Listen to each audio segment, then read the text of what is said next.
Book 6. Read by me, Jiub, Saint Jiub, at your service. From the pen of Inzolicus, 2nd century sage. 3rd era, 120. The 15-year-old empress, Kintyra Septim II, daughter of Antiochus, was coronated on the 3rd day of first seed. Her uncles, Magnus, king of Lilmoth, and Severus, king of Gilene, were in attendance. But her aunt, Potema, the wolf queen of solitude, had been banished from the court. Once back in her kingdom, Queen Potema began assembling the rebellion, which was to be known as the War of the Red Diamond. All the allies she had made over the years of disgruntled kings and nobles joined forces with her against the new emperors. The first early strikes against the empire were entirely successful. Throughout Skyrim and northern High Rock, the imperial army found themselves under attack. Potema and her forces washed over Tamriel like a plague, inciting riots and insurrections everywhere they touched. In the autumn of the year, the loyal Duke of Glenpoint on the coast of High Rock sent an urgent request for reinforcements from the imperial army, and Kintyra, to inspire the resistance to the Wolf Queen, led the army herself. 3rd era, 121. We don't know where they are, said the Duke, deeply embarrassed. I've sent scouts out all over the countryside. I can only assume that they've retreated up north upon hearing of your army's arrival.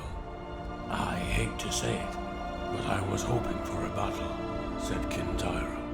I'd like to put my aunt's head on a spike and parade it around the empire. Her son Uriel and his army are right on the border to the imperial province, mocking me. How are they able to be so successful? Are they just that good in battle, or do my subjects truly hate me? He was tired after many months of struggling through the mud of autumn and winter. Crossing the Dragontail Mountains, her army nearly marched into an ambush.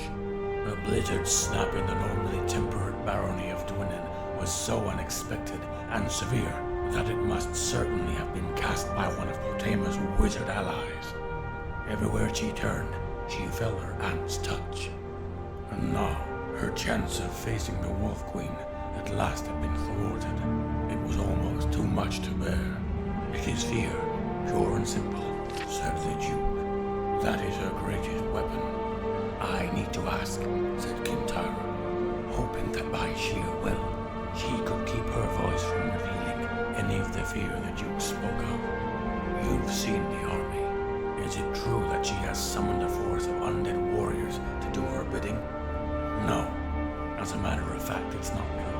But she certainly fosters that rumor. Her army attacks at night, partly for strategic reasons, and partly to advance fears like that. She has, as far as I know, no supernatural aid, other than the standard battle mages and nightblades of any modern army.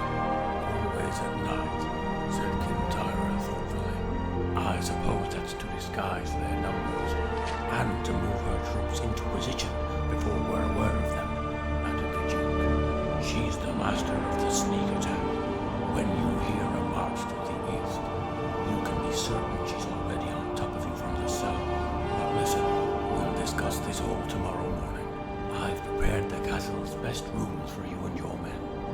Kintyra sat in her tower suite, and by the light of the moon and the single tallow candle, she penned a letter to her husband-to-be, Lord Modellus, back in the imperial city.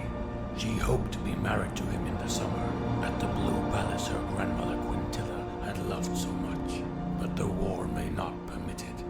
As she wrote, she gazed out the window at the courtyard below, and the haunted, leafless trees of winter. 2 of her guards stood on the battlements, several feet away from one another, just like Modellus and Kintyra, she thought, and proceeded to expound on the metaphor in her letter. A knock on the door interrupted her poetry. A letter, Your Majesty, from Lord Modellus, said the young courier, handing the note to her. It was short, and she read it quickly before the courier had a chance to retire. I'm confused by something. When did he write this? 1 week ago, said the courier.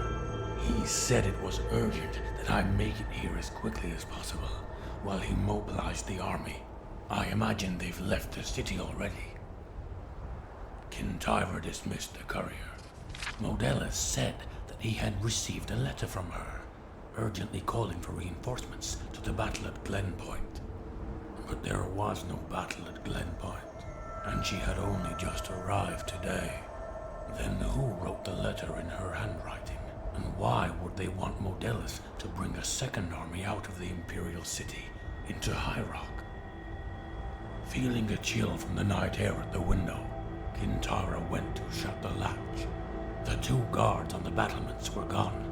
She leaned over at the sound of a muffled struggle behind one of the barren trees and did not hear the door open. When she turned, she saw Queen Potema and Menton, Duke of Glenpoint, in the room with a host of guards.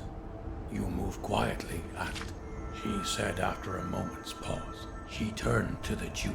What turned you against your loyalty to the Empire? Fear? And gold, said the Duke simply. What happened to my army? Asked Kintyre, trying to look Potema steadily in the face. Is the battle over so soon? All your men are dead, smiled Potema. But there was no battle here, merely quiet and efficient assassination. There will be battles ahead, against Modellus in the Dragontail Mountains, and against the remnants of the Imperial Army in the city. I'll send you regular updates on the progress of the war. So I am to be kept here as your hostage? Asked Kintyre flatly, suddenly aware of the solidity of the stones and the great height of her tower room. Damn you! Look at me. I am your empress. Think of it this way. I'm taking you from being a 5th-rate ruler to a 1st-rate martyr, said Potema with a wink. But I understand if you don't want to thank me for that. Well, there you go. I hope you enjoyed it. Tell your friends about this place. Until next time.